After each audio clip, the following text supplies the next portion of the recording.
What if many of humanity's greatest problems are not real problems at all? For thousands of years, we have debated happiness, meaning, truth, and morality. But there is a strange possibility. Perhaps we fail not because we find the wrong answers, but because we misunderstand the questions from the beginning.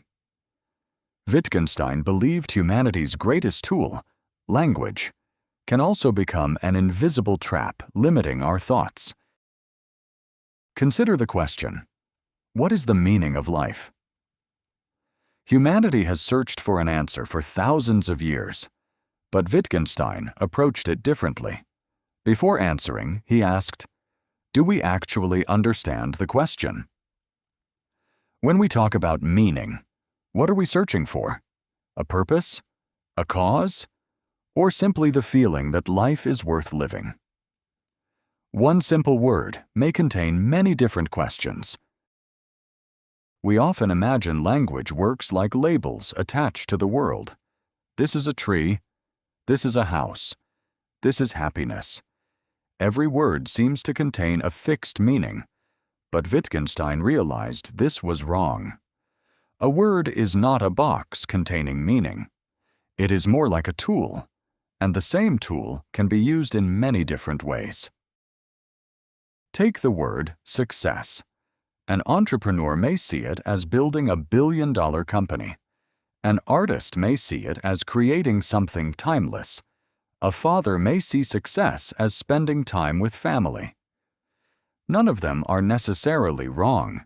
They are simply using the same word within different worlds of meaning. From this idea, Wittgenstein transformed modern philosophy.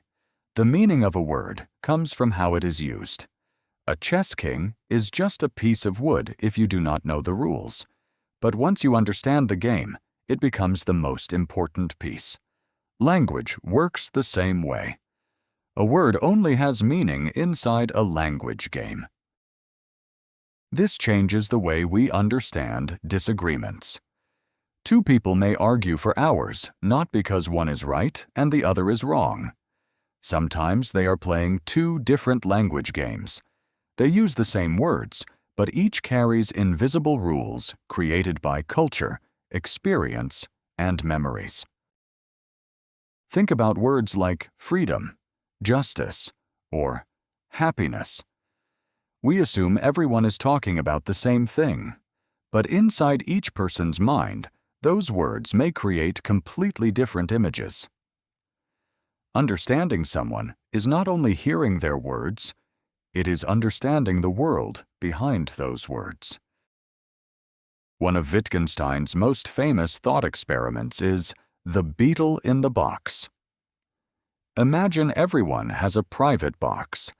Inside is something they call a beetle. But nobody can look inside another person's box. Everyone only knows what exists inside their own. This is the problem of human experience. When you say, I feel pain, how do I know your pain feels the same as mine? When you say, I am happy, is your inner world the same as what I imagine? We share one language, but each of us carries a private universe inside. But Wittgenstein discovered something surprising. The meaning of the word pain does not come from seeing a hidden feeling inside another person. It comes from how the word is used in life. Facial expressions, actions, situations, and how humans respond to each other. This leads to a deeper idea. Many philosophical mysteries appear because we remove language from where it belongs. A word that works perfectly in everyday life can become confusing when we turn it into an abstract question without context.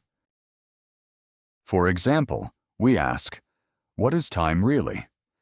In everyday life, we use time easily, making schedules, measuring age, remembering the past.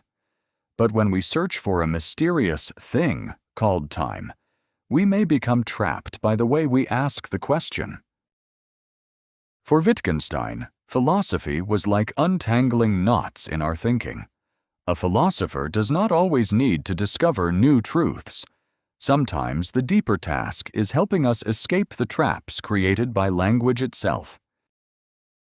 This idea changes how we understand ourselves. The thoughts inside our minds do not appear from nowhere. They are built from concepts, stories, and languages we learn from the society around us. A child is not born with fixed ideas of success, failure, or self-worth. These concepts slowly form through the words they hear. In a sense, learning a language is also learning a way of seeing the world. This is why Wittgenstein's famous sentence remains powerful today. The limits of my language mean the limits of my world. When we expand our language, we do not simply learn new words. We expand what we are capable of thinking. In the age of artificial intelligence, Wittgenstein's question becomes more important than ever. If a machine can use language perfectly, does it truly understand? Or is it simply playing an extremely complex language game? Perhaps Wittgenstein's greatest lesson is not a final answer, but a new way of thinking.